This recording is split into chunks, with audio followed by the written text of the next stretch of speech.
Now, updates pertaining to the apprehending of Azimov, an ISIS bomber who was arrested by Russian federal authorities over his attempted plot to wage a terror attack in India over what he called was an act of revenge against the insult to Prophet Mohammad. He was trained in Turkey, was recruited by the ISIS, eventually made his way to Russia, after which he was supposed to visit India for carrying out this terror operation. Let me go across now to Priyank for all the updates about this. Priyank, if you could just brief our viewers about the kind of correspondence that's actually underway between Indian authorities as well as their Russian counterparts over not just ascertaining more details about Azimov, but the kind of cooperation he was expected to receive in India once he landed here.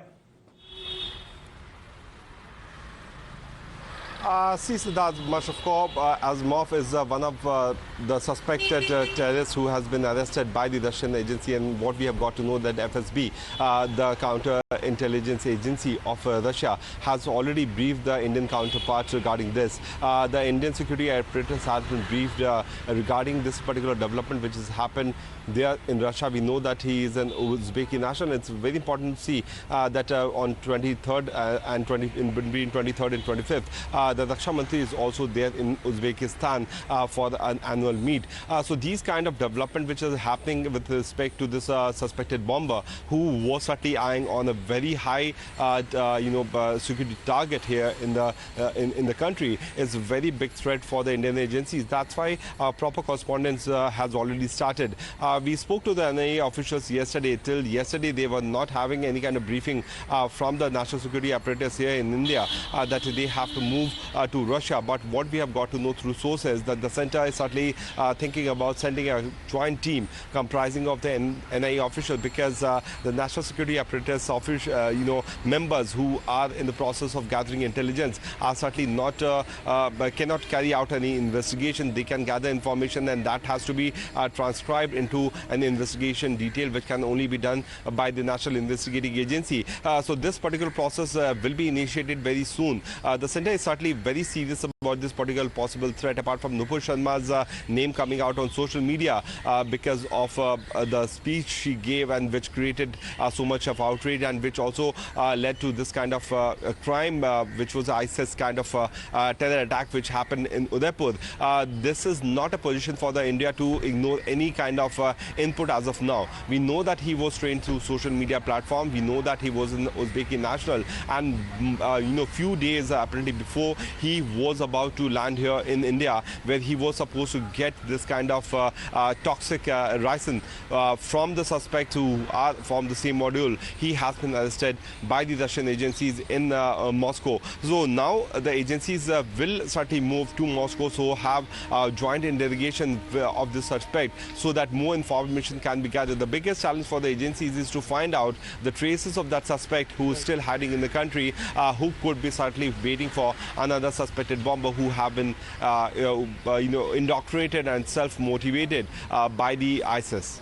Right, an important update that you've brought forward here, Priyank, is that officials from India are likely to send a joint team now for more updates on this, and for, of course, ascertaining more details with respect to this particular investigations. Let me go across to Colonel S. Dinny, who's joining us on the broadcast for his views as well on this. Colonel Dinny, this was expected to be a logical step taken by Indian authorities.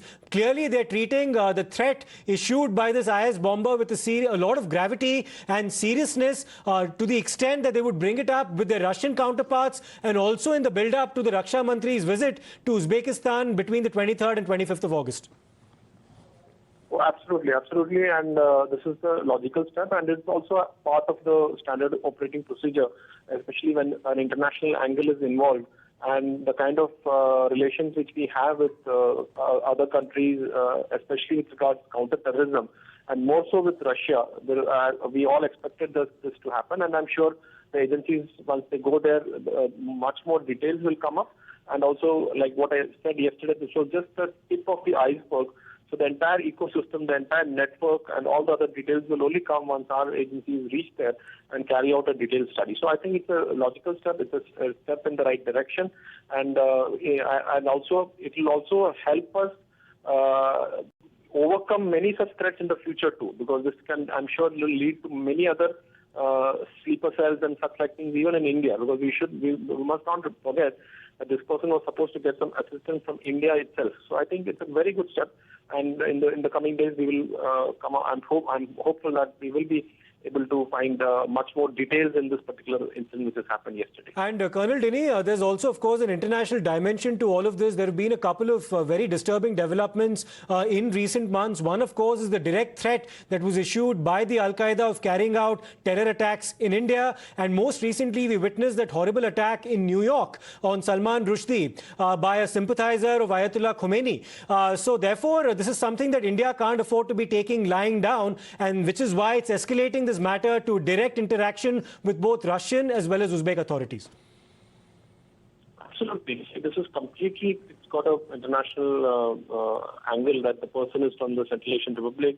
He got radicalized and recruited in Turkey, and he was traveling he went to Russia, and then from there, the inputs which come out now is that he wanted to come to India, but we don't know through which route, whether it is through Nepal or some other route. So there is a whole lot of other intelligence agencies also involved.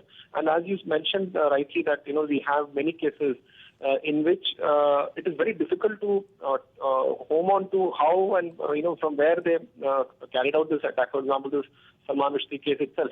So, and especially so, it is so easy to get radicalized now with the internet and the social media and all those things. And this person himself was radicalized through the Telegram and such like things. So that makes it much more difficult for people to track down. I think in that sense also, once we raise the level and once we, as you mentioned, that the Raksha Mantri also would be picking up this issue once he reaches there. So these kind of issues will have an effect on the way intelligence agencies cooperate with each other and get to the bottom of all such network which is happening. We must not forget that for the terrorists, it is just once in 100 attempts they have to succeed, and for the intelligence agencies and security agencies, they have to be on the job all the 100 times. Absolutely. Thanks a lot for your perspective there, Colonel Dinny. And of course, we'll be in touch with our reporters, both Priyank as well as Srinjoy, for all the updates coming in from that interaction of Indian authorities with both the Russian and Uzbek authorities as well.